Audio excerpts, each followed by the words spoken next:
ప్రాణం పోయేంత వరకు నీతోనేనయ్యా,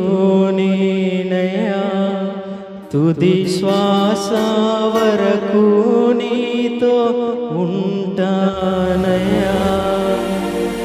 నీవే కావాలేసయ్యా, నీతో ఉంటానయ్యా, నీతోనే ఉంటానేసయ్యా, నిన్ను విడువలేనయ్యా.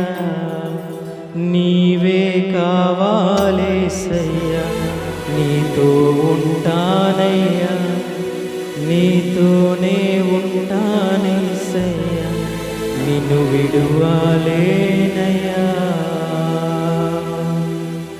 అందరూ కలిసి పాడదాం, చప్పట్లు కొడుతూ. నా ప్రాణ ప్రియుడా, మహనీయుడా, నా యేసయ్యా, నీతో ఉంటానయ్యా. నా ప్రాణ ప్రియుడా, మహనీయుడా, నా యేసయ్యా, నీతో ఉంటానయ్యా. నీవే కావాలేసయ్యా, నీతో ఉంటానయ్యా, నీతోనే ఉంటానేసయ్యా, నిన్ను విడువలేనయ్యా. నీవే కావాలేసయ్యా, నీతో ఉంటానయ్యా, నీతోనే ఉంటానేసయ్యా, నిన్ను విడువలేనయ్యా. నా ప్రాణ ప్రియుడా, మహనీయుడా, నా యేసయ్యా, నీతో ఉంటానయ్యా. నా ప్రాణ ప్రియుడా, మహనీయుడా, నా యేసయ్యా, నీతో ఉంటానయ్యా. చప్పట్లు కొడుతూ ఆయన సన్నిధిలో ఆయన స్తుతించుదాం.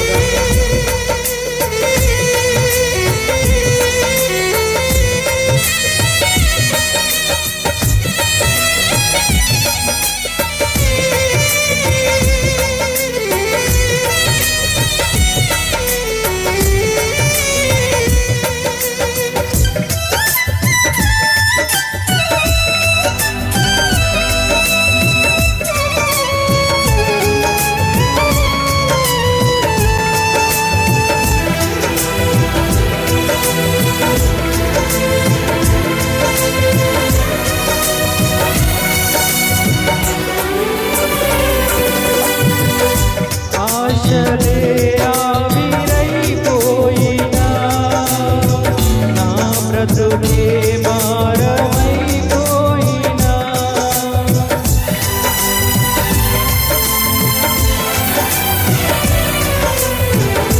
ఆశలే ఆవిరైపోయినా, నా బ్రతుకే భారమైపోయినా, శ్రమలు శోధించినా, నాతో నీవున్న ధైర్యమే కలిగినా. శ్రమలు శోధించినా, నాతో నీవున్న ధైర్యమే కలిగినా. ప్రాణం పోయేంత వరకు నీతోనేనయ్యా, తుది శ్వాస వరకు నీతో ఉంటానయ్యా. ప్రాణం పోయేంత, అందరూ కూడా స్వరాలు తెలిసి పాడదాం. తుది శ్వాస వరకు నీతో ఉంటానయ్యా. నీవే కావాలేసయ్యా, నీతో ఉంటానయ్యా, నీతోనే ఉంటానేసయ్యా, నిన్ను విడువలేనయ్యా. నీవే కావాలేసయ్యా, నీతో ఉంటానయ్యా, నీతోనే ఉంటానేసయ్యా, నిన్ను విడువలేనయ్యా. నా ప్రాణ ప్రియుడా, మహనీయుడా, నా యేసయ్యా, నీతో ఉంటానయ్యా. నా ప్రాణ ప్రియుడా, మహనీయుడా, నా యేసయ్యా, నీతో ఉంటానయ్యా. చప్పట్లు కొడుతూ అందరూ కూడా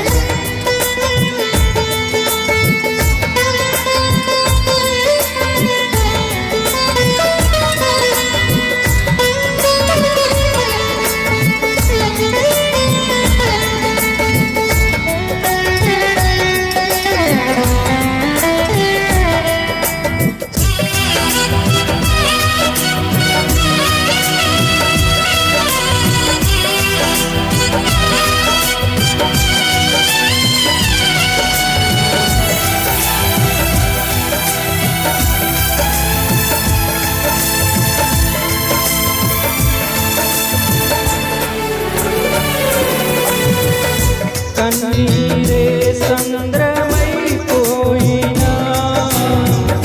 తుఫాను వలలే చెలరేగినా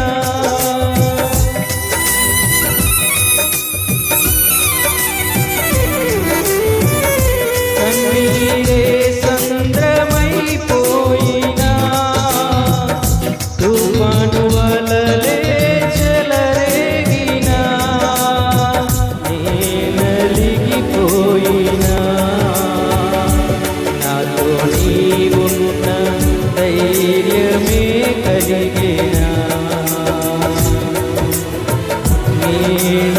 నేనలిగిపోయినా నాతో నీవున్న ధైర్యమే కలిగినా ప్రాణం పోయేంత వరకు నీతోనేనయ్యా తుది శ్వాస వరకు నీతో ఉంటానయ్యా ప్రాణం పోయేంత స్వరాలు తెచ్చి పాడదాం తుది శ్వాస వరకు నీతో ఉంటానయ్యా నీవే కావాలి స్వరాలు తెచ్చి నీతోనే ఉంటానేసయ్యా నిన్ను విడువలేనయ్యా నీవే యేసయ్యా నీతోనే ఉంటానేసయ్యా నిన్ను విడువలేనయ్యా నా ప్రాణ ప్రియుడా మహనీయుడా నా యేసయ్యా నీతో ఉంటానయ్యా నా ప్రాణ ప్రియుడా మహనీయుడా నా యేసయ్యా నీతో ఉంటానయ్యా నీవే కావాలేసయ్యా నీతో ఉంటానయ్యా నీతోనే ఉంటానేసయ్యా నిన్ను విడువలేనయ్యా నీవే కావాలి అందరూ కూడా ఏకస్వరములో నీతోనే ఉంటానేసయ్యా నిన్ను విడువలేనయ్యా ప్రాణం పోయేంత వరకు నీతోనేనయ్యా తుది శ్వాస వరకు నీతో ఉంటానయ్యా ప్రాణం పోయేంత వరకు నీతోనేనయ్యా తుది శ్వాస వరకు నీతో ఉంటానయ్యా నీవే కావాలేసయ్యా నీతో ఉంటానయ్యా నీతోనే ఉంటానేసయ్యా నిన్ను విడువలేనయ్యా నీవే కావాలి చివరిగా ఒక్కసారి అందరూ కూడా నీతోనే ఉంటానేసయ్యా నిన్ను విడువలేనయ్యా ప్రాణం పోయేంత వరకు నీతోనేనయ్యా తుది శ్వాస వరకు నీతో ఉంటానయ్యా ప్రాణం ఆమేన్ తుది శ్వాస వరకు నీతో ఉంటానయ్యా నీవే కావాలేసయ్యా నీతో ఉంటానయ్యా నీతోనే ఉంటానేసయ్యా నిన్ను విడువలేనయ్యా నీవే కావాలేసయ్యా నీతో ఉంటానయ్యా నీతోనే ఉంటానేసయ్యా నిన్ను విడువలేనయ్యా నీవే కావాలేసయ్యా నీతో ఉంటానయ్యా నీతోనే ఉంటానేసయ్యా నిన్ను విడువలేనయ్యా నీవే కావాలేసయ్యా నీతో ఉంటానయ్యా నీతోనే ఉంటానేసయ్యా నిన్ను విడువలేనయ్యా నీవే కావాలేసయ్యా నీతో ఉంటానయ్యా నీతోనే ఉంటానేసయ్యా నిన్ను విడువలేనయ్యా ప్రాణం పోయేంత వరకు నీతోనేనయ్యా తుది శ్వాస వరకు నీతో ఉంటానయ్యా ప్రాణం పోయేంత వరకు నీతోనేనయ్యా తుది శ్వాస వరకు నీతో ఉంటానయ్యా నీవే కావాలేసయ్యా నీతో ఉంటానయ్యా నీతోనే ఉంటానేసయ్యా నిన్ను విడువలేనయ్యా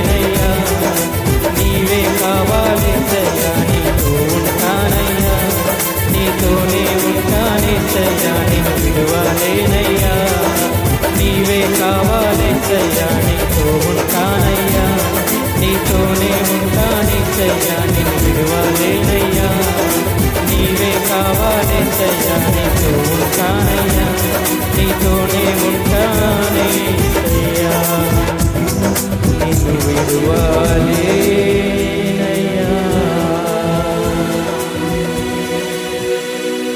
ప్రాణం పోయేంత వరకు నీతోనేనయ్యా,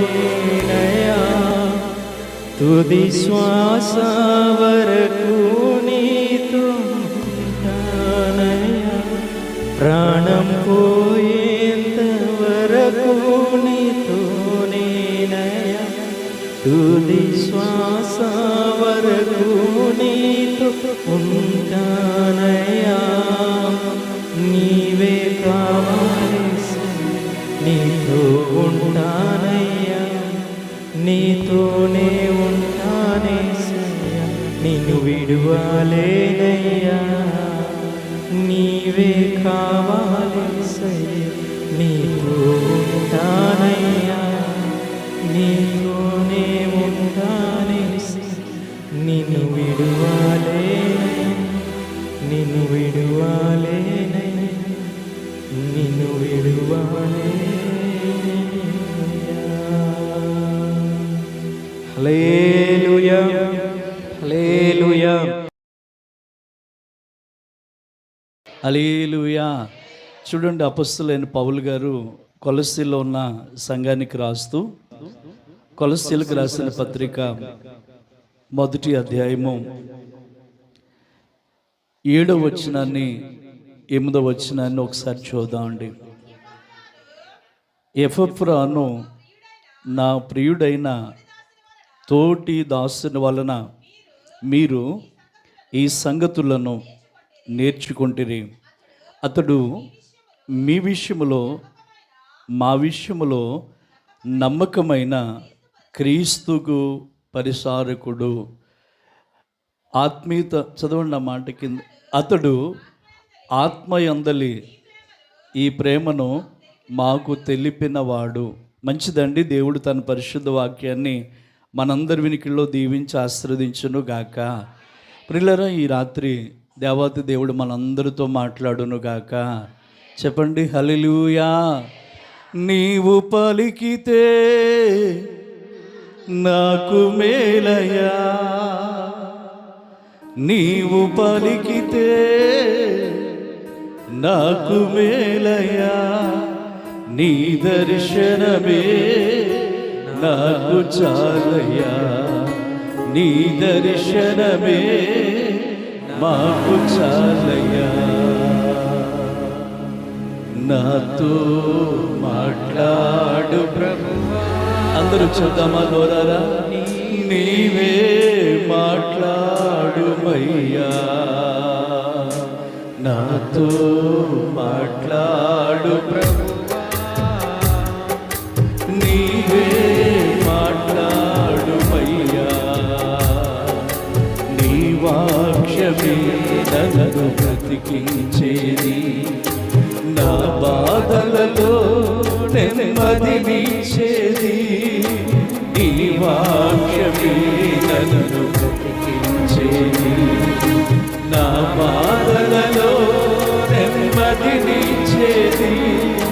నీవు పలికితే నాకు మేలయ్యా, నీవు పలికితే నాకు మేలయ్యా, నీ దర్శనమే నాకు చాలయ్యా, నీ దర్శనమే నాకు చాలయ్యా. నాతో మాట్లాడు ప్రభువా, నీవే మాట్లాడుమయ్యా, నాతో మాట్లాడు ప్రభువా, నీవే మాట్లాడుమయ్యా, నీవే మాట్లాడుమయ్యా, నీవే మాట్లాడుమయ్యా. హల్లెలూయా. ప్రియులారా, అపొస్తలుడైన పౌలు గారు కొలస్సీలో ఉన్న సంఘంతో చెప్తూ, ఒక సంఘములో ఉన్న పరిచారకుడిగా ఉన్న ఒక వ్యక్తిని గురించి ఇస్తున్న సాక్ష్యాన్ని మనం ఈ రాత్రి వినబోతున్నాం. వాక్యము బాగపోతున్నట, వాక్యం వినేవాళ్ళు బాధపడతారట. దేవుణ్ణి నమ్ముకుని సంఘానికి వస్తున్న వారి సాక్ష్యం బాగోపోతే దేవుడు బాధపడతాడటండి. అందువలన వాక్యము కంటే మనం ఏమి కలిగి ఉండాలంటే ఒక అద్భుతమైన సాక్ష్యాన్ని కలిగి ఉండాలి. సంఘము కొలస్సీలో ఉన్న సంఘానికి పౌలు గారు ఎఫెప్రా అనే ఒక వ్యక్తిని గురించి పరిచయం చేస్తూ అంటాడు, అతడు మా ఎదుట నమ్మకమైన క్రీస్తుకి పరిచారకుడిగా ఉన్నాడు అన్నాడు. ప్రియులార, సంఘములో మనం ఎటువంటి సాక్ష్యాన్ని కలిగి ఉండాలంటే ఈమె ఒక నమ్మకస్తురాలు, ఇతడు ఒక నమ్మకస్తుడు అనే ఒక అద్భుతమైన సాక్ష్యాన్ని కలిగి ఉందుముగాక. ఆమె చెప్పండి దేవుని బిడ్డలారా. అటువంటి సాక్ష్యాన్ని ఎవరు కలిగి ఉన్నారంటే కొలస్సీలో పరిచారకుడిగా ఉన్న, కొలస్సీ సంఘములో పరిచారకుడిగా ఉన్న ఎఫెప్రాకి పౌలు అంటున్నాడు, మా ఎదుట అతడు క్రీస్తుకి నమ్మకమైన పరిచారకుడిగా ఉన్నాడు అన్నాడు. ప్రియులారా, ఇప్పుడు కూడా దేవుని సంఘానికి సేవకునికి మనం ఎలా ఉండాలంటే నమ్మకస్తులుగా ఉండాలండి. సొలొమోను అనే భక్తుడు సామెతల గ్రంథం 28వ అధ్యాయము 20 వచనంలో అంటాడు, నమ్మకమైన వారికి మెండుగా దీవెనలు కలుగును. సంఘానికి మనం ఎందుకు వస్తున్నామంటే దీవించబడాలని, మందిరానికి మనం ఎందుకు వస్తున్నామంటే ఆశీర్వదించబడాలని వస్తున్నాం. ఆమెను చెప్పండి. నమ్మితే 2 చేతులు పైకి స్తోత్రం చెప్పండి. ప్రియ తల్లి, ప్రియ తండ్రి, సోదరుడా, నీ కుటుంబం దీవించబడాలి, నీ బిడ్డలు దీవించబడాలి, నువ్వు ఆశీర్వదించబడాలి అనేది చాలా ప్రాముఖ్యమైనదండి. ఈ దీవెన అంతా కూడా ఎందులో ముడిపడి ఉందంటే సొలొమోను అంటాడు, నమ్మకంగా నువ్వు ఉండు, నేను నీకు మెండైన దీవెనలను ఇస్తాను అంటున్నాడు. అంటే దీవెన అనేది మనం పొందుకోవాలి అంటే సంఘానికి వస్తున్న మన కుటుంబాలలో దీవెన చూడాలి అని అనుకుంటేనటండి ప్రతి ఒక్కరూ కూడా ఎఫెప్రా లాగా నమ్మకమైన పరిచారకులుగా జీవించుదురుగాక. నేను అంటున్నాను, ఈ పరిశుద్ధ సమాజ కూడికల ద్వారా మీ యొక్క నమ్మకత్వాన్ని బట్టి దేవాది దేవుడు మీ కుటుంబాలని, మీ బిడ్డల్ని ఎంతగానో దీవించి ఆశీర్వదించునుగాక. అయితే మనం ఏమి పొందాలి అంటే దేవుని ఎదుట ఒక సాక్ష్యాన్ని మనము పొందుకోవాలి. దేవుని బిడ్డలారు, కొంతమంది సేవకునికి సంఘానికి ఏమండి చాలా దూరం అవుతూ ఉంటారు. నేను అంటాను, ఒకవేళ సంఘానికి నువ్వు దూరం అవుతున్నా, సేవకునికి నువ్వు దూరం అవుతున్నావు అంటే సాతానికి నువ్వు చుట్టం అవుతున్నట్టే, సాతానికి నువ్వు ఒక ఆ స్నేహితుడిగా, బంధువుగా మారుతున్నట్టే. అయితే ఈ పరిశుద్ధ సమాజ కూడికల్లో ఈ 2 దినాలు కూడా దేవుని సందులోనికి వచ్చి దేవుడి మాటలు వింటూ మనం బలపరచబడాలి. ఈ మొదటి రోజు అంటున్నాడు, నీ కొరకు నేను మెండైన దీవెనలు దాచిపెట్టాను అంటున్నాడు. మెండైన దీవెనలు నీకు ఇవ్వాలని దేవుడు ఆశిస్తూ ఉన్నాడు. అయితే మనల్ని ఎలా బ్రతకాలంటున్నాడంటే అదిగో కొలస్సీ సంఘములో ఉన్న ఎఫెప్రా వలె నమ్మకముగా ఉందుముగాక, నమ్మకంగా ఉందుముగాక. చూడండి, మన పితరుడైన మోషేను గురించి కూడా ఒక అద్భుతమైన సాక్ష్యాన్ని మనం చూస్తాం. హెబ్రీయులకు రాసిన పత్రిక 3వ అధ్యాయము 2వ వాక్యంలో ఈ మాట మనకు కనబడుతుంది. హెబ్రీయులకు రాసిన పత్రిక 3వ అధ్యాయము 2వ వచనంలో మన పితరుడైన మోషేను గురించి ఓ మంచి మాట. దేవుని ఇల్లంతటిలో మోషే నమ్మకముగా ఉండునట్లు ఈయన కూడా తను నియమించిన వాణ్ణి నమ్మకముగా ఉండెను. దేవుని స్తోత్రం చెప్పండి. ఇప్పుడు ఇక్కడ ఒక నమ్మకస్తుని పేరు ఉపయోగిస్తూ పౌలు గారు కూడా నమ్మకమైన వారే, ఎఫెప్రా కూడా నమ్మకమైన వారే, కానీ వీరికంటే ముందు ఒక ఆయన ఉన్నాడు, ఆయన పేరే మోషే. దేవుని స్తోత్రం చెప్పండి. అందుకే కదా చక్కని పాటల్లో మనం అంటాం, మోషే ప్రార్థింపగా మన్నాను కురిపించితివి, మోషే ప్రార్థింప, శబ్దమా ఈ మాట, మన్నాను యెహోషువ ప్రార్థింపగా సూర్య చంద్రుల నాపితివి, యెహోషువ ప్రార్థింపగా సూర్య చంద్రుల నాపితివి. హల్లెలూయా. మోషే దేవుని ఇల్లంతటిలో కూడా నమ్మకమైన వాడు. ఈ నమ్మకమైన వాడు కొన్ని లక్షల మంది కాల్బలానికి అరణ్యములో ఆహారం కావాలని, త్రాగడానికి నీళ్లు కావాలని మోషే ప్రార్థన చేస్తేనటండి, ఒక్క మోషే నమ్మకమైన వాడు ప్రార్థన చేస్తేనట కొన్ని లక్షల మంది ప్రజలకి దేవుడు ఆహారం ఇచ్చాడట. గట్టిగా స్తోత్రం చెప్దాం దేవుని బిడ్డలారా.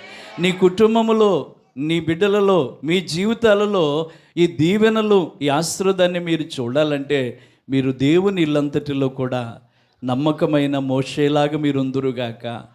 పరిచారకుడిగా ఉన్న ఎఫ్రా వలె మీరు ఉందురుగాక. ఇదిగో మోషే వలె మరొక వ్యక్తిని పరిచయం చేస్తూ పౌలు గారు కూడా ఎలాంటి వారట? నియమించబడిన వారిలో ఆయన కూడా నమ్మకమైన వారు అని హెబ్రీయులకు రాసిన పత్రికలో ఉంది. ఇప్పుడు నమ్మకమైన వారు ప్రార్థన దేవుడికి ఇష్టమా కాదంటే ముమ్మాటికి ఇష్టమే దేని బిడ్డ.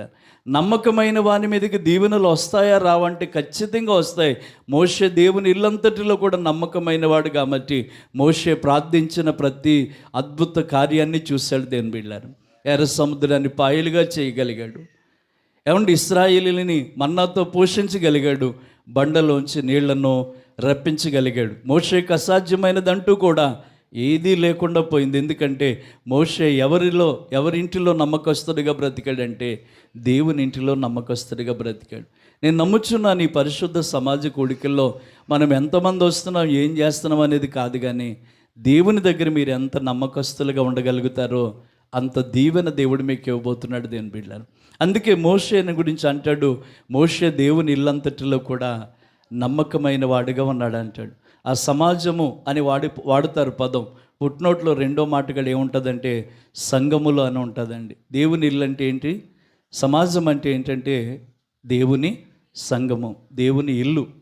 దేవుని ఇల్లు, దేవుని సంఘములో ఎంత నమ్మకంగా ఉంటామో అంతగా మనం దీవించబడతామని దేవుని వాక్యం చెప్తుంది. చదువుదామా మరొకసారి హెబ్రీ పత్రిక 3వ అధ్యాయము 3వ వాక్యం 4వ వాక్యాన్ని కూడా చదువుదాం. ప్రతి ఇల్లును ఎవడైనా ఒకని చేత కట్టబడును, సమస్తమును కట్టినవాడు దేవుడే. ఎందుకంటే దానిని ఘనత పొందినట్లు ఈయన మోషే కంటే అర్హుడుగా ఎంచబడినవాడు. దేవుని స్తోత్రం చెప్దామండి. ప్రియులారా, మన కుటుంబాలు ఈ రోజున చెల్లాచెదురైపోతున్నాయి. బిడ్డల పరిస్థితి తారుమారైపోతుంది.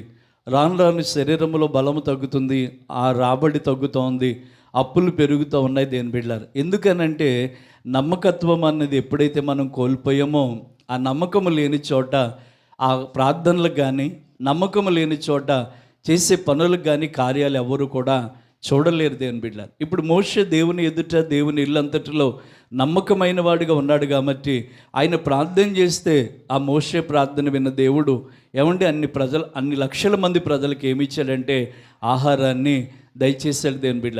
నమ్మకాన్ని గురించి మనం ఆలోచన చేసినట్లయితే మనం చాలాసార్లు ఆలోచన చేస్తూ ఉంటామండి. నహూము అనే గ్రంథంలో గ్రంథకర్త రాస్తూ 1వ అధ్యాయంలో నహూము గ్రంథంలో మనం చూస్తే 1:7 ఉంటుంది. చూడండి, నహూము 1వ అధ్యాయం 7వ వచనంలో యెహోవా ఉత్తముడు. ఎవరంట? దేవుడు ఎవరట? ఉత్తముడట. శ్రమ నొందిన వారిని ఆయన శ్రమ దినమందు ఆయన వారికి ఆశ్రయముగా ఉండును, తన యందు నమ్మిక ఉంచిన వారిని ఆయన ఎరిగిన దేవుడు. హల్లెలూయా. ఎవరైతే దేవుణ్ణి నమ్మారో, ఎవరైతే దేవునిలో నమ్మకంగా ఉన్నారో వారందరినీ దేవుడట ఎరిగిన దేవుడట. ఎప్పుడు ఎరిగిన వాడు? నీవు శ్రమ పొందుతున్న దినాల్లో, నీవు కష్టములో ఉన్నప్పుడు, కన్నీళ్ళలో ఉన్నప్పుడట నీవు ఆయన నమ్మి ఉన్నావు గనుక, ఆయనలో నమ్మకంగా ఉన్నావు గనుక ఆయన నిన్ను ఎరిగి ఉన్నాడు దేని బిడ్డలారా. ప్రస్తుతానికి మన సీఎం గారు ఎవరంటే నారా చంద్రబాబు నాయుడు గారు. మనందరికీ తెలుసు. ఎవరు పిల్లల్ని అడిగినా మన ముఖ్యమంత్రి ఎవరు, మన ప్రధానమంత్రి గారు ఎవరంటే వెంటనే టకటగా చెప్పేస్తామండి. ఎందుకు చెప్పేస్తామంటే వాళ్ళు మనకు తెలుసు. కానీ అదే చంద్రబాబు నాయుడు గారిని, అదే మోదీ గారి దగ్గరికి వెళ్ళి పలానా ఊరు ఒకటి ఉంది దేవరిపల్లి మండలంలో, దుద్దుకూరు ఉంది, దుద్దుకూరులో ఏమండి పలానా వీధి ఉంది, పలానా ఇల్లు ఉంది, పలానా డోర్ నెంబర్ ఉందంటే ఐ డోంట్ నో అంటాడు ఆయన. నాకు తెలియదు అంటాడు దేని బిడ్డ. కానీ దేవుడు ఉత్తముడు కనుక ఏ తల్లి శ్రమ పడుతుందో, ఏ తల్లి శ్రమ నొందుతుందో, ఏ తల్లి తనని పూర్తిగా నమ్మి ఆ దేవునిలో నమ్మకంగా ఉందో అటువంటి వారిని నేను ఎరిగి ఉన్నాను అంటున్నాడు. దేవుని స్తోత్రం చెప్దాం. ఆయన మనల్ని మర్చిపోవడానికి అన్యాయస్తుడైన దేవుడు కాదండి. ఆయన మర్చిపోవడానికి అన్యాయస్తుడు కాదు. ఒకసారి అటండి, ఒక వ్యక్తి మరణకరమైన రోగంతో హాస్పిటల్ పాలయ్యాడట. హాస్పిటల్లో పెట్టి వానికి వైద్యం చేపిస్తూ ఉంటే పలానా వ్యక్తి హాస్పిటల్లో ఉన్నాడని బంధువులు, కుటుంబ సభ్యులు అందరూ వెళ్ళి పరామర్శించి వస్తున్నారండి.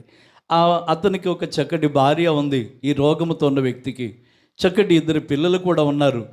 అయితే అతను హాస్పిటల్లో ఉన్నప్పుడు ఆ భార్య తనకి సేవలు చేసుకుంటూ ఉంది. వెళ్ళి పరామర్శించి వచ్చే వాళ్ళందరూ ఏమని మాట్లాడుకుంటున్నారంటే, ఇక ఈ వారంలో చచ్చిపోవచ్చు, రేపు చచ్చిపోవచ్చు, ఎల్లుండి చచ్చిపోవచ్చు అని, ఇక అతనికి మరణము దగ్గర పడ్డదని అందరూ చెప్పుకుంటూ ఉంటే ఆ బావగారు, ఆ రోగిగా ఉన్న ఆ వ్యక్తికి ఒక బామ్మర్ది ఉన్నాడట. ఆ బామ్మర్ది ఈ మాటలన్నీ వింటున్నప్పుడట ఆ బామ్మర్ది గుండెల్లో చాలా బాధ అనిపించిందంట. మా బావ చచ్చిపోతాడట ఈ రోగంతో, మరి నా అక్క ఏమైపోద్ది, విధవరాలు అయిపోద్ది, మా అక్క పిల్లలు తండ్రి లేని అనాథ పిల్లలు అయిపోతారని బాగా ఏడుస్తున్నాడట. దేవుని బిడ్డలారా, ఏడుస్తూ ఆ బావగారిని చూడడానికట హాస్పిటల్లో ఉన్న బెడ్ దగ్గరికి వెళితే, మంచం దగ్గరికి వెళితే ఏడుస్తున్న బామ్మర్దిని చూసి మంచం మీద ఉన్న బావగారు అడిగాడట, ఏంటి బామ్మర్ది ఏడుస్తున్నావేంటి అని అడిగాడు.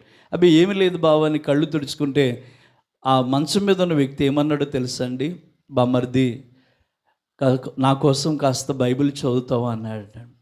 మీరు కీర్తన ఎప్పుడన్నా చదివారు లేదు, 119:50 ఉంటుంది. నీ వాక్యమే నన్ను బ్రతికిస్తుంది, ఇదే నా బాధల్లో నాకు నెమ్మదినిస్తుంది అని ఉంటుంది. దేవుని స్తోత్రం చెప్పండి. బైబిల్ చదువు పెడతావా అని అడిగితే దినవృత్తాంతాల గ్రంథాల్లో ఏ గ్రంథాల్లో చదువుతూ ఉంటే అనేక మంది అన్యరాజుల పేర్లు అక్కడ కనబడుతూ ఉన్నాయి. ఇశ్రాయేల్ రాజులు ఉన్నారు, అన్యరాజులు ఉన్నారు. ఈ అన్యరాజులు ఇన్ని సంవత్సరాలు పరిపాలన చేశారు, ఇన్ని సంవత్సరాలు ఈ రాజ్యాన్ని ఏలేరు అని అన్నీ చదువుతూ ఉన్నప్పుడు ఈ మంచం మీదన్న వ్యక్తి దేవునికి స్తోత్రం అంటున్నాడట. మీరు కూడా చెప్పండి ఒకసారి, 2 చేతులు పైకెత్తి గట్టిగా స్తోత్రం అని చెప్పండి. హల్లెలూయా.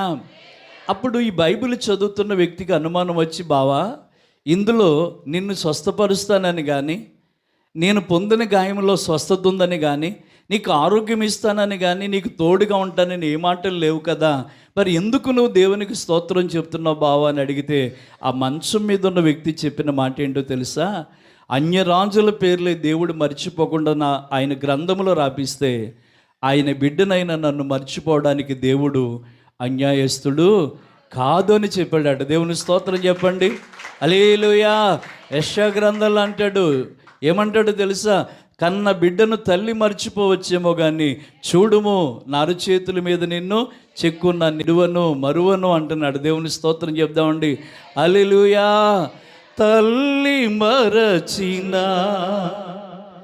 తండ్రి విడచిన, ఇలలో అందరూ వెలివేసినను, తల్లి మరచిన, తండ్రి విడచిన, ఇలలో అందరూ వెలివేసినను, మరువనన్నాడు నా ప్రభువు, విడువనన్నాడు నా తండ్రి, మరువనన్నాడు నా ప్రభువు, విడువనన్నాడు నా తండ్రి.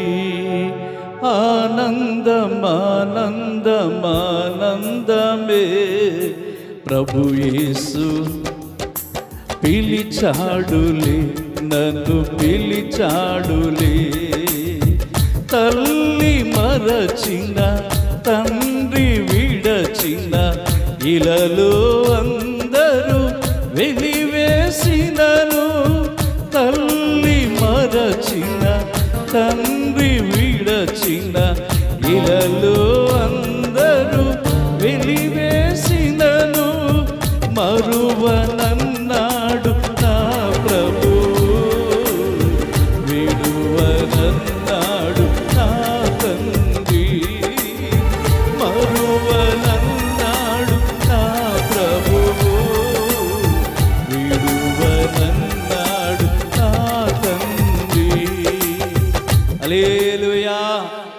ఇలా చెప్పుకుంటూ వెళితే చాలా సంగతులు మనం గుర్తు చేసుకోగలుగుతాం. ఇదిగో నీవు నమ్మిన దేవుడు ఉత్తమమైన దేవుడు.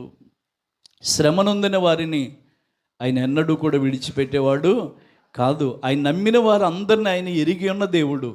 నువ్వు కొంతమంది గుర్తులో, కొంతమంది జ్ఞాపకములో, కొంతమందికి నువ్వు తెలిసి, కొంతమందికి ఎక్కువ మందికి తెలియకుండా ఉండవచ్చు. కానీ భూమి మీద పుట్టిన ప్రతి మనిషి, దేవుని నమ్మిన ప్రతి మనిషిని, దేవుని మీద ఆ నమ్మకం పెట్టుకున్న ప్రతి ఒక్కరిని కూడా దేవుడు ఏమై ఉన్నాడంటే ఎరిగి ఉన్నాడు. నీవెవడవో నాకు తెలియదని చెప్పేవాడు కాదండి. మీరెవరో నాకు తెలియదు అనేవాడు కాదు. ఎందుకనంటే చూడుము, ఒక తల్లి తన కన్న బిడ్డను మరిచినా మరవచ్చేమో కానీ వారైనా నిన్ను మరచుదురేమో కానీ చూడుము, నేను నిన్ను మరువను, నా అరచేతులలో నేను నిన్ను చెక్కుకున్నాను. నమ్మిన వాళ్ళు గట్టిగా దేవుని స్తోత్రం చెప్దాం. దేవుని బిడ్డ, రే తల్లి నమ్మకంగా ఉండు, ఎఫ్రా వలే నమ్మకంగా ఉండు, మోషే వలే నమ్మకంగా ఉండు, పౌలు వలే.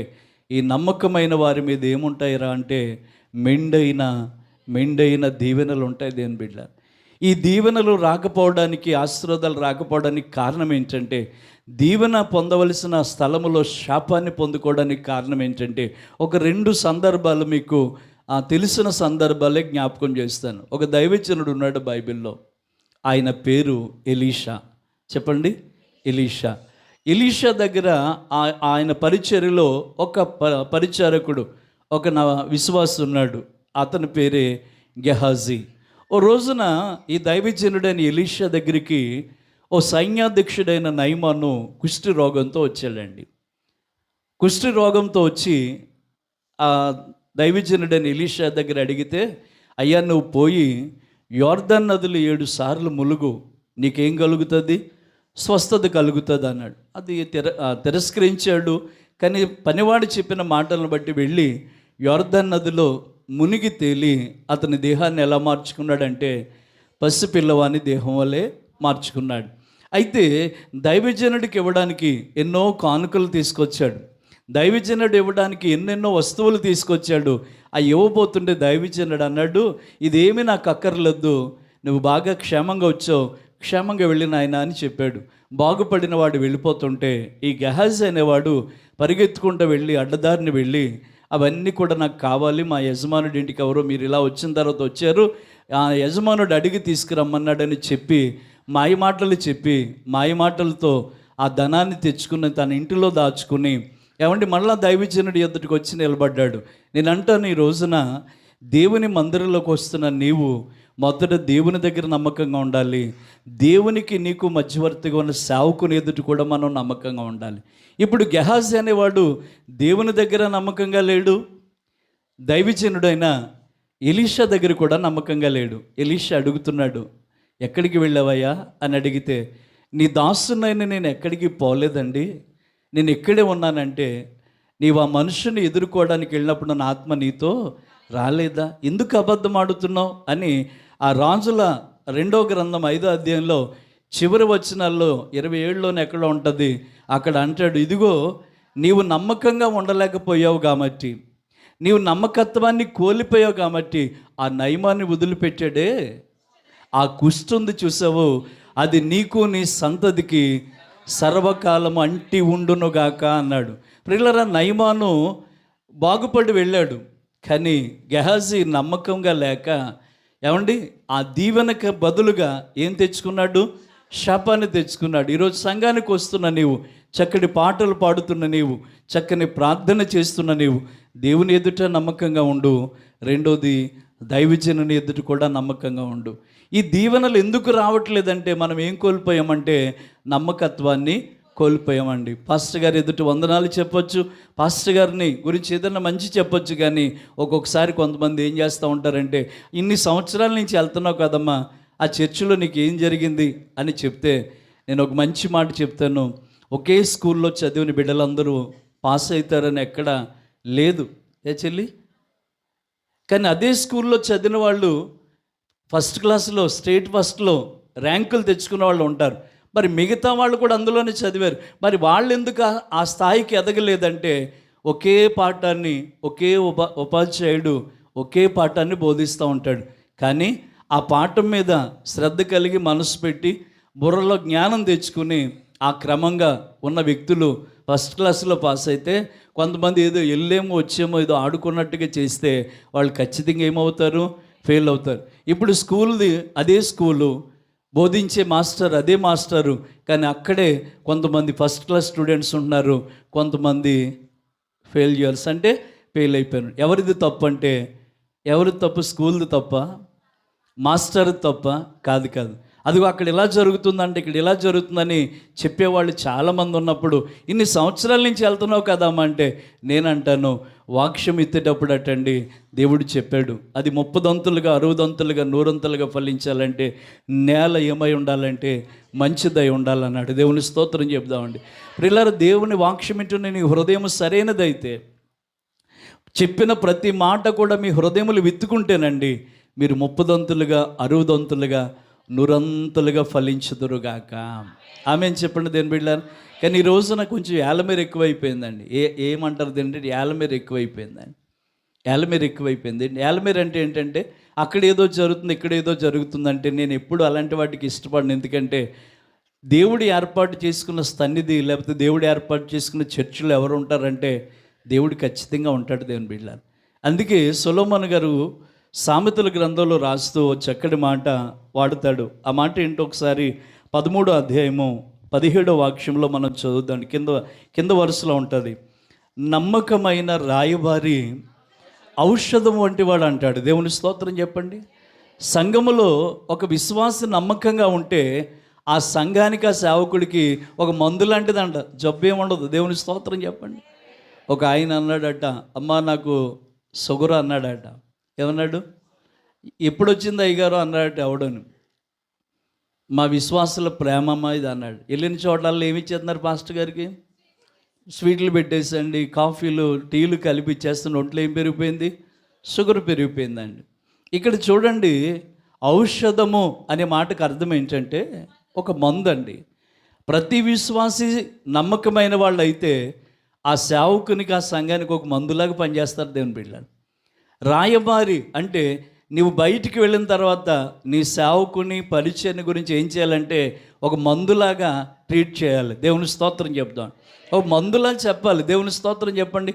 మా పాస్టర్ గారు నిజంగా మరి పౌలరాజు గారిని గురించి ఆలోచన చేస్తే స్టేజీల మీద కనబడిన వాళ్ళు, యూట్యూబ్లో కనబడిన వాళ్ళు మనకు కనబడతారు, కానీ రోజు మోకాళ్ళ మీద కూర్చున్న సేవకుడు కనబడట్లేదే చాలామందికి. ప్రసంగాలు చేసేవాళ్ళు, పాటలు పాడేవాళ్ళు మనుషులు ఎదుట ఉంటారు. ప్రార్థన చేసే ప్రతి వ్యక్తి దేవుని మధ్యలో ఉంటాడు దేవుని బిడ్డలారా. ఆమెను చెప్పట్లేదు మీరు. నిజంగా ఇలాంటి ప్రార్థన పరులను ఎవరు కూడా ఏం చేయట్లేదంటే గుర్తించట్లేదు. దేవుని స్తోత్రం చెప్తామండి. నిజంగా నేను ఈ రోజున ఈ మాట ఎందుకు చెప్తున్నానంటే, ఒక సంఘములో ఒక నమ్మకమైన విశ్వాసం ఉంటే, ఒక నమ్మకమైన రాయబారు ఉంటే ఆ సంఘములో ఆవిడ ఒక ఔషధం లాంటిదండి. ఒక మందే. ఔషధం అంటే ఏంటంటే మందు. రోగాలను నయం చేస్తుంది దేవుని బిడ్డలారా. కొంతమంది ఔషధంలా కాకుండా విషంలాగా ఉంటారు. విషం అంటే ఏంటి?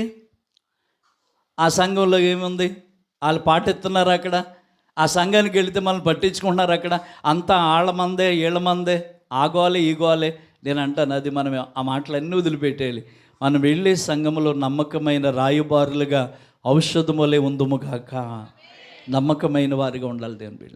ఈ నమ్మకత్వం లేని గెహజీ దీవించబడవలసిన వాడు ఏమయ్యాడంటే శపించబడ్డాడు దేవుని బిడ్డ. అందుకే మరి మీరు కూడా దేవుని మందిరానికి వస్తున్నారు, ఎఫెఫ్రాలాగా నమ్మకస్తులుగా ఉండండి. ఎవరో వచ్చి ఏదో చెప్తూ ఉంటారు, కానీ సునేమిరాల్లా గుర్తించాలి, మన ఇంటికి వస్తూ పోతున్నవాడు భక్తి కలిగిన వాడు కాదా అని తెలుసుకోవాలి. దేవుని స్తోత్రం. బైబిల్ పట్టుకున్నవాడు అందరూ కాదు. మీ దగ్గర కూడా వస్తూ ఉంటారు కొంతమంది, మీ పాస్టర్ గారు వాక్యం చెప్పడం రాదమ్మా. మీరు ఓ మాట చెప్పండి, మా పాస్టర్ గారికి వాక్యం చెప్పినా చెప్పకపోయినా మా పాస్టర్ గారే మాకు ముద్దు, మా పాస్టర్ గారు లాంటి ప్రార్థన చేసేవాళ్ళు ఎవరు లేరంటే నువ్వు ఒక ఔషధం, ఒక నమ్మకమైన రాయబారి. ఎందుకంటే నమ్మకమైన దానివైతే, నమ్మకమైన వాడివైతే, నీ ఒక రాయబారివైతే ఔషధంలా పనిచేయదు కాక.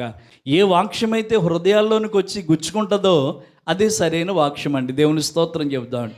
కానీ ఈ రోజున అలాంటి మాటలకి ఎవరైనా చెవిగ్గో వాళ్ళు ఉన్నారంటే లేరు దేవుని బిడ్డలారు. అందుకే అంటున్నాడు సొలొమోను రాస్తా అన్నాడు, ఒక నమ్మకమైన రాయబారి ఔషధం వంటి వాడు అంటాడు. విశ్వాసులు ఎలా ఉండాలంటే రాయబారులు. మీ పరిచర్ని కానీ మీ సేవకుడిని కానీ భుజాల మీద పెట్టి ఊరేగించాలి. మీరు వెళ్ళిన చోటల్లా చెప్పాలి, ఇదిగో మా పాస్టర్ గారు ఇలా ప్రార్థన చేస్తారు, మా పాస్టర్ గారి దగ్గరికి రండి అని మీరు వెళ్ళి ఒక మందులాగా ఏమండి పని చేయాలి. దేవుని స్తోత్రం చెప్తామండి. హల్లెలూయా. కానీ మనం ఎలా పనిచేస్తున్నామంటే విషయంలా పనిచేస్తున్నాం. గెహాజీ అంటాడు, నువ్వు ఇలా రాగానే అయ్యా మా యజమానుడి దగ్గరికి ఇద్దరు వచ్చారు దూర బంధువులు, ఇవన్నీ అడిగి తీసుకురా, మోయగలిగితే ఇంకా పట్టుకెళ్ళమన్నాడు. కానీ నమ్మకంగా లేని గెహాజీ దీవెనకు బదులుగా ఏం పొందుకున్నాడంటే శాపాన్ని పొందుకున్నాడు. ప్రియ సంగమా, ఈ పరిశుద్ధ సమాజ కూడికల్లో ఎఫెఫ్రా వలె నమ్మకమైన వానిగా మీరుందురుగాక. దేవుని ఇల్లంతటిలో నమ్మకమైన మోషే వలె మీరుందురుగాక. ఏం జరుగుతుంది సార్ నమ్మకమైన వారికంటే? నమ్మకమైన వారికి దీవెనలు మెండుగా కలుగుతుంది అని బిడ్డ. కొంచెం కాదు, పూర్తిగా కలుగుతుందండి. కానీ ఈ రోజున మనుషుల్ని నమ్ముతున్నాం కానీ దేవుణ్ణి మనం నమ్మలేని వారం అయిపోయింది అని బిడ్డ. దేవుణ్ణి నమ్మలేని వారం అయిపోయి, మళ్ళీ చెప్తున్నాను, దేవుణ్ణి యందు నమ్మిక లేకపోతే, దేవుణ్ణి మనం నమ్మి ఉండకపోతే దేవుడు మనం ఎరిగి ఉండడు దేవుని బిడ్డ. అందుకే ఆ దేవుని ఎదుట మనం ఎలా బ్రతకాలంటే నమ్మకస్తులుగా బ్రతకాలి దేవుని బిడ్డ. ఇంకొక మాట చెప్పిన, అపొస్తలుల కార్యాల్లో మనకి 5వ అధ్యాయంలో ఇద్దరు భార్య భర్తలు కనబడతారు. వాళ్ళే అననీయ సఫీరాలు. వాళ్ళు కూడా పేతురు గారు సంఘంలో విశ్వాసులు. వాళ్ళ స్థిరాస్తి నమ్మి అపొస్తలుల పాదాల దగ్గర తీసుకొచ్చి దాన్ని పెట్టారు. అడిగాడు అపొస్తలులైన పేతురు గారు అడిగారు, మీ భూమిని ఇంతకే అమ్మేరా అని అడిగాడు. వాళ్ళు ఏమన్నారు చెప్పండి? అంతకే అమ్మేమని చెప్పారండి. అంటే అక్కడ ఏం చేశారు? సేవకుడి దగ్గర అబద్ధము, నమ్మకంగా లేరు వాళ్ళు. దేవుని స్తోత్రం చెప్పండి. మొన్న ఆదివారం గుడికి రాలేదండి, పనిలోకి వెళ్ళిపోయిన ఆవిడ అంటుంది, నాకు అసలు లేగలేదండి బాబు. పేణం బాగలేదండి, పేణం బాగలేదా? అట్లు ఇస్తే బాగవుతుందేమో, కింద పొయ్యి పెట్టి దాని మీద అట్లు ఇస్తే బాగుంటుంది. ప్రాణం. దేవుని స్తోత్రం చెప్పండి. ఇన్ని అబద్ధాలే దేని బిడ్డారు. వీళ్ళు పనులకి వెళ్ళిపోతారు, ఫంక్షన్కి వెళ్ళిపోతారు. పాస్టర్ గారు అడిగితే ఏమంటారు తెలుసు? పేణం బాగలేదా గారు, పేణం బాగలేదా అన్నాడు. పొయ్యి మీద పెట్టి కాల్చేస్తే పేణం బాగా పనిచేస్తుంది. దేవుని స్తోత్రం చెబుతామండి. ఇక్కడ అననీయ సఫీరాలు ఒక సంఘానికి సభ్యులుగా ఉన్నారు. పేతురు గారు వాళ్ళకి దైవజనుడిగా ఉన్నాడు. దైవజనుడు అడిగితే అంటాడు, దైవజనుడిని దగ్గర అబద్ధం చెప్తున్నారు. అప్పుడు ఏమన్నాడు తెలుసా? ఎందుకు మీ హృదయాన్ని సాతాను ప్రేరేపిస్తున్నాడు అని చెప్పగానే వారు నమ్మకస్తులుగా లేక, యథార్థవంతులుగా లేక ఉన్న స్థలంలోనే భర్త భార్య కూడా పడి చనిపోయారని యవనస్తులు వచ్చి వాళ్ళని వెతుకుని వెళ్ళి పాతి పెట్టారని అపొస్తలుల కార్యాల్లో ఉంటుంది. ఇప్పుడు గెహాజీ కుటుంబం శపించబడ్డానికి, అననీయ సఫీరాల కుటుంబము ఏమండి మీదకి మరణం రావడానికి వాళ్ళిద్దరూ చేసిన పని ఒకటే, తను వెళ్ళి సేవకునేది ఎదుట ఎలా ఉండలేకపోయారు? నమ్మకంగా ఉండలేకపోయారు. ఇదిగో పౌలు అంటున్నాడు, ఇదిగో మా తోటి దాసుడైన ఎఫెఫ్రాను గురించి ఎందుకు చెప్తున్నానంటే, మా ఎదుట అతడు క్రీస్తుకి నమ్మకమైన పరిచారకుడిగా ఉన్నాడు అంటాడు. దేవుని స్తోత్ర. దేవుని సంఘానికి వస్తున్న మనం ఎలా ఉండాలంటే ఒక నమ్మకమైన విశ్వాసిగా, ఒక నమ్మకమైన వ్యక్తిగా మనం ఉంటేనండి, ఈ నమ్మకమైన విశ్వాసంలో ఉన్న సంఘం ఆ సంఘం ఎలా ఉంటుందంటే నమ్మకమైన రాయబారి ఔషధంలా ఉంటాడట. దేవుని స్తోత్రం అండి. ఎక్కడికి వెళ్ళినా వాళ్ళ సంఘం గురించి చెప్తాడు కానీ ఎవరో కాలేజ్కి వచ్చిన పాస్టర్ గారి గురించి, లేకపోతే ఏదో కళ్ళు మూసుకుని నేను ఇంట్లో ఇది ఉందని చెప్పిన పాస్టర్ గారి గురించి చెప్పరు. దినదినము ప్రార్థన చేస్తున్న సేవకుడి గురించి చెప్తారు దేవుని బిడ్డ.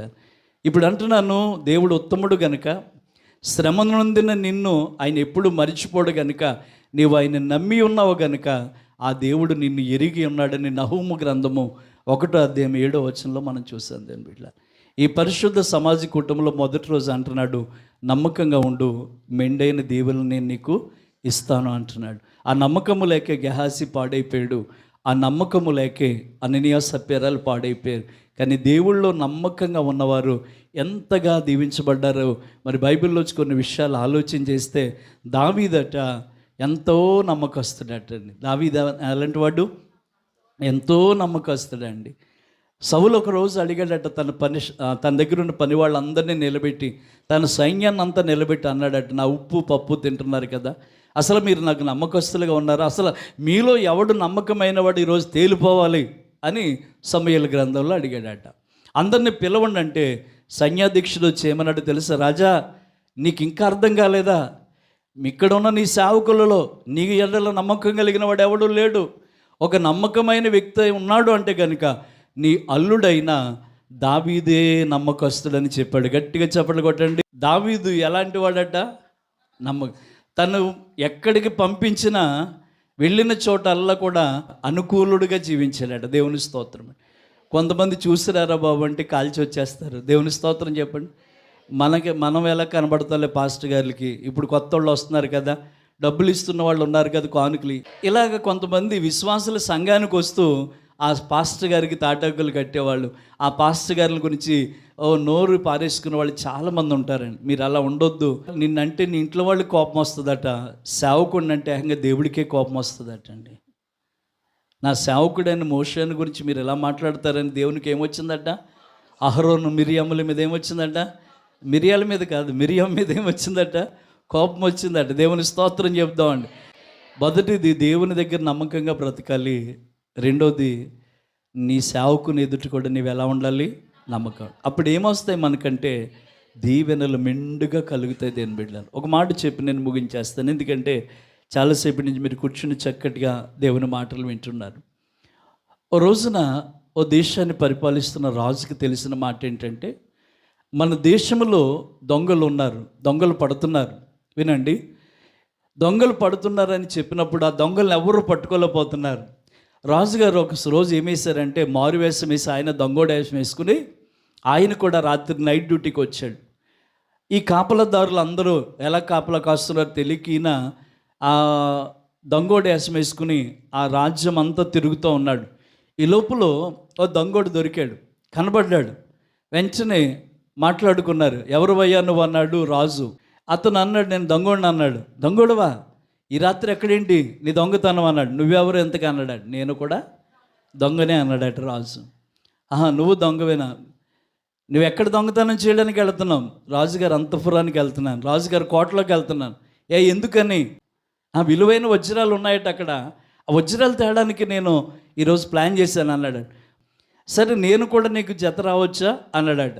సరే నువ్వు కాపలకాయ, ఎవరైనా వస్తున్నారేమో చూసి చెప్పు, నేను దోచుకొచ్చిన వాటిలో నీకు ఏమిస్తాను? సగం ఆట ఇస్తాను అని చెప్పి బేరం కుదుర్చుకుని రాజుగారి కోటలోకి వెళ్ళాడు. వెళ్ళిన తర్వాత దొంగోడేమో రాజుగారి అంతఃపురంలోకి వెళ్ళి ఖజానాలోకి వెళ్ళి దొంగతనం చేస్తున్నాడు. రాజుగారు బయట కాపలా కాస్తున్నారు, అటు ఇటు చూస్తున్నారండి. కాసేపటికి వీడు దొంగతనాన్ని ముగించుకుని బయటకు వచ్చేసి వజ్రాలు తెచ్చి ఒకటి రాజుగారి చేతిలో పెట్టాడు. రాజుగారు దొంగ రూపంలో దొంగ వేషం వేసుకుని రాజుగారు అన్నారు, ఏంటబ్బాయి ఎన్ని వజ్రాలు తెచ్చావు?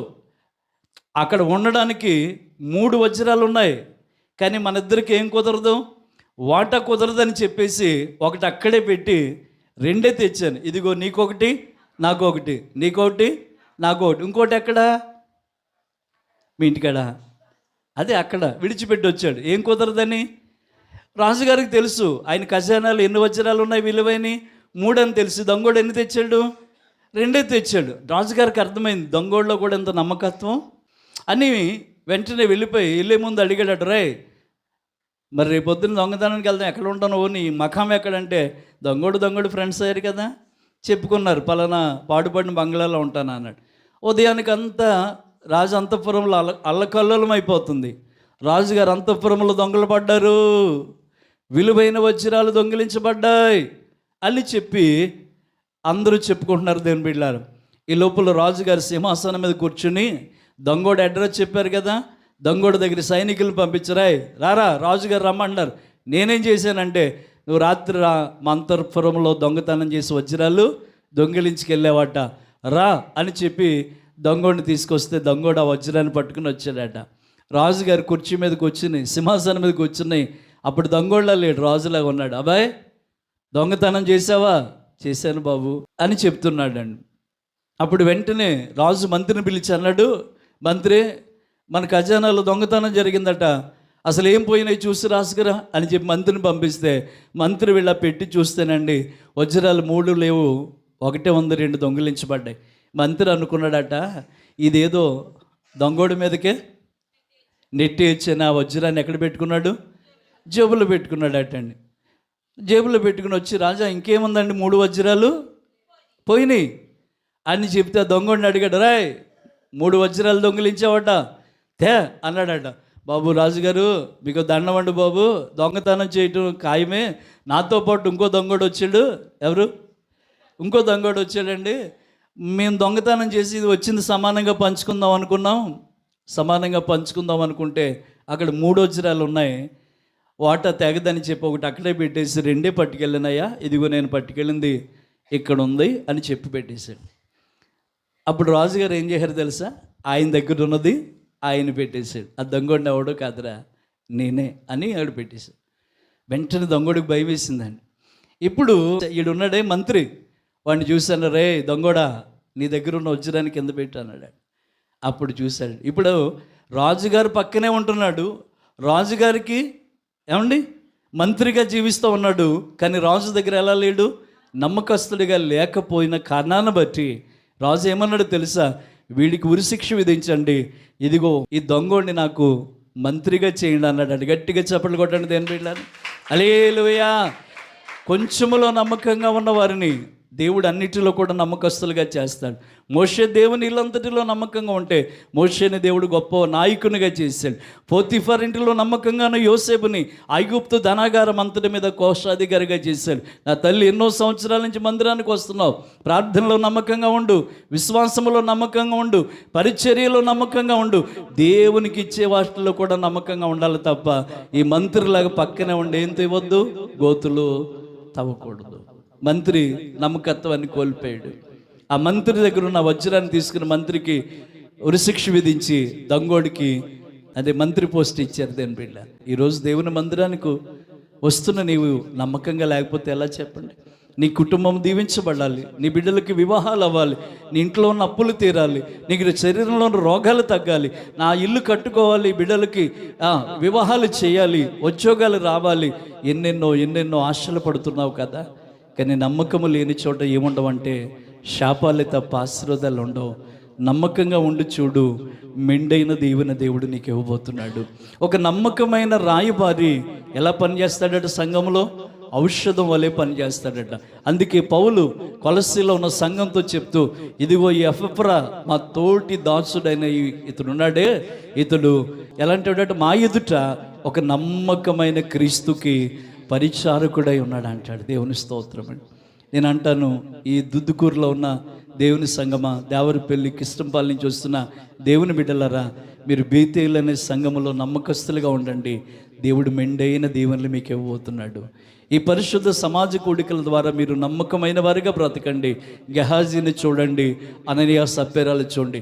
వారిని చూసి వారి అపనమ్మకత్వాన్ని బట్టి పాడైపోతే నమ్మకమైన వారిని చూసి దీవెనలు పొందండి. అలాంటి కృప దేవాతి దేవుడు మనందరికీ దయచేయనుగాక. ఆమేన్. ప్రార్థన చేద్దాం. అందరూ కూడా లేచి నిలబడండి, ప్రార్థన చేసుకుందాం. హల్లెలూయా, యేసయ్యా యేసయ్యా, హల్లెలూయా హల్లెలూయా హల్లెలూయా హల్లెలూయా,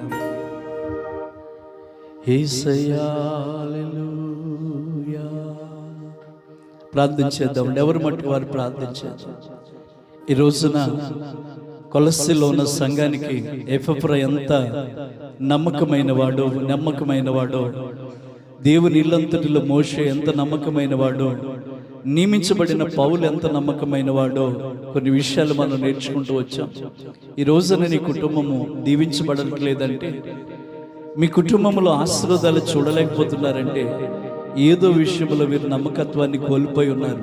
ప్రార్థన చేయటంలో కావచ్చు, దేవుని మందిరానికి రావటంలో కావచ్చు, దేవునికి ఇవ్వటంలో కావచ్చు. నీవు ఒక నమ్మకమైన రాయబారిగా మారి సంఘానికి సేవకునికి ఒక ఔషధంగా మారుదవుగాక. ఔషధంగా మారాలి దేవుని బిడ్డలారా. ఒక్క నిమిషం అందరూ ప్రార్థించేద్దాం. హల్లెలూయా. మనిషిని నమ్మి మోసపోతిని, మనసు బరువై కృంగిపోతిని,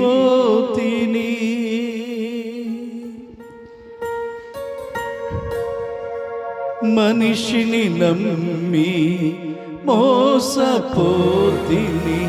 మనసు బరువై కృంగిపోతిని, మనసున్నదే మరిపించరావా మనసున్న దేవా, మరిపించరావా నా హృదయ భారం తీర్చు యేసయ్యా, నీ ఒడిలో నన్ను దాచుమయ్యా, నీ ఒడిలో నన్ను ఓదార్చుమయ్యా. శక్తికి మించిన శోధన రాదని, శోధనలో నా మార్గము నీవని, శక్తికి మించిన శోధన రాదని, శోధనలో నా మార్గము నీవని సెలవిచ్చినావా, నడిపించరావా. మరొకసారి సెలవిచ్చినావా, నడిపించరావా నా హృదయ భారం తీర్చు యేసయ్యా, నీ ఒడిలో నన్ను ఓదార్చుమయ్యా, నీ ఒడిలో నన్ను ఓదార్చుమయ్యా, నీ ఒడిలో నన్ను ఓదార్చుమయ్యా. మనిషిని నమ్మి మోసపోతిని, మనసు బరువై కృంగిపోతిని, మనిషిని నమ్మి మోసపోతిని, మనసు బరువై కృంగిపోతిని, మనసున్న దేవా. చెప్తామండి అందరూ కూడా మోసపోయాం. నా హృదయ భారం తీర్చు యేసయ్యా, నీ ఒడిలో నన్ను ఓదార్చుమయ్యా, నీ ఒడిలో నన్ను ఓదార్చుమయ్యా, ఓదార్చుమయ్యా, ఓదార్చుమయ్యా, ఓదార్చుమయ్యా, ఓదార్చుమయ్యా, ఓదార్చుమయ్యా. ఎంతో మంది మనుషులు ఇంటిలో వాళ్ళని ఎంతో మందిని నమ్మి నమ్మి మోసపోయింది. ఈరోజు మనం నమ్మాల్సింది ఉత్తముడైన దేవుణ్ణి, శ్రమలో నిన్ను ఎరిగిన దేవుణ్ణి. ఆయన నిన్ను విడువని దేవుడిగా ఉన్నాడు.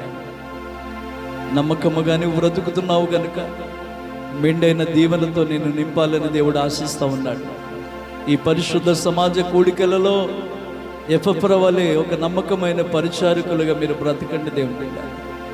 అదిగో అదిగో మోషే దేవుని ఇల్లంతటిలో ఎంత నమ్మకస్తుడని పిలువబడ్డాడో అలాంటి నమ్మకస్తులుగా మీరు ఉండండి. అప్పుడు నువ్వు ప్రార్థన చేస్తే అన్ని లక్షల మందికి మోషే ప్రార్థన విన్న దేవుడు ఆహారాన్ని ఇస్తే, నీ నమ్మకత్వాన్ని బట్టి నీ కుటుంబానికి అవసరాలు దేవుడు తీరుస్తాడు, నీ బిడ్డల అవసరాలు దేవుడు తీరుస్తాడు. నీ పరిస్థితులన్నీ కూడా మార్చబడుతున్నాయి దేవుని బిడ్డ. రోగాలతోనూ అప్పులతోనూ సమస్యలతో నిండిపోయి ఆశీర్వదించబడవలసిన నీవే, దీవించబడవలసిన నీవే నమ్మకము లేక పాడైపోతున్నావేమో. ఈ పరిశుద్ధ సమాజ కోడికలలో అదిగో నేను ఒక నమ్మకమైన రాయబారిగా దేవుడు నిన్ను చేసుకోవాలని, ఒక ఔషధం వల్ల నేను దేవుడు మార్చుకోవాలని ఇష్టపడుతూ ఉన్నాడు. ప్రార్థన చేసుకుందాం. హల్లెలూయా. ప్రేమ నమ్మకం గల మా యేసు ప్రభువా, పరిశుద్ధుడైన తండ్రి, ఈ ఘనమైన నామాన్ని బట్టి మీకు వేలాది వందనాలు, స్తుతులు, స్తోత్రాలు తెలియజేస్తూ ఈ పరిశుద్ధ సమాజ కూడికల ప్రథమ రోజు మొదటి సెక్షన్లో నీవు మా ఎదుటి నిలబడి వాక్యం ద్వారా నాతో మాతో అందరితో మాట్లాడి ఎఫ్ర లాంటి నమ్మకస్తులుగా మనం జీవించాలని, మోషే లాంటి నమ్మకస్తుమైన జీవితం మేము కలిగి ఉండాలని, గెహాజీలాగా కాక, నయమాను అననీయ సప్పెరల వలె కాక, నీ ద్వారా దీవెనలు పొందుకునే నమ్మకమైన పరిచారకులుగా మా బ్రతుకులు ఉండాలని మీరు మాతో మాట్లాడుతూ వచ్చారు తండ్రి. విత్తబడిన వాక్యం మంచి నేలపడి విత్తనం వలె బహుగా ఫలించులాగిన మీ కృప ఇవ్వండి. దొంగోడైన ఎంతో నమ్మకంగా ఉన్నాడు కనుక ఆ నమ్మకత్వాన్ని అతన్ని ఆ రాజ్యానికి మంత్రిగా చేసిందని నమ్మకస్తుడిగా లేని ఆ మంత్రిని మరణానికి అప్పగించిందని ఒక చిన్న ఉదాహరణ కథ ద్వారా మేము విన్నాము తండ్రి.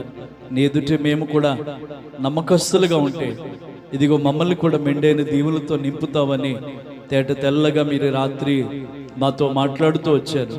ఈ శాపాన్ని ఆశీర్వాదకరంగా మార్చేవాడు నీవే, ఈ దుఃఖాన్ని సంతోషానికి మార్చేవాడు నీవే, మా దుఃఖ దినములు సమాప్తం చేయవాడు కూడా నీవే. ఇదిగో రేపటి దిన ఆరాధనల కొరకు సిద్ధపరచండి. రేపు రాత్రి పరిశుద్ధ సమాజ కూడికలలో 2వ రోజు సెక్షన్లో కూడా మమ్మల్ని అందరినీ ఉంచమని నీ బిడ్డలు ఎంతో ప్రయాసపడి వచ్చారు తండ్రి. ప్రేమించిన తండ్రి, నీ బిడ్డలతో నువ్వు మాట్లాడవు ప్రభా, వారిని మెండుగా దీవిస్తానని చెప్పావు తండ్రి. అలాంటి దీవెనతో నీ బిడ్డలు ఇక్కడి నుంచి వెళ్ళడానికి మీ సహాయం వారికి దయచేయమని యేసు నామములో అడిగి ప్రార్థన చేస్తున్నాము తండ్రి.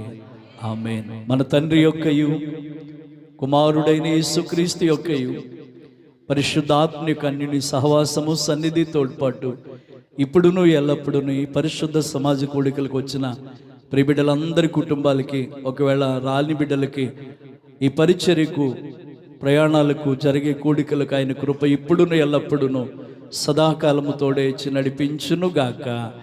ఆమేన్, ఆమేన్, ఆమేన్.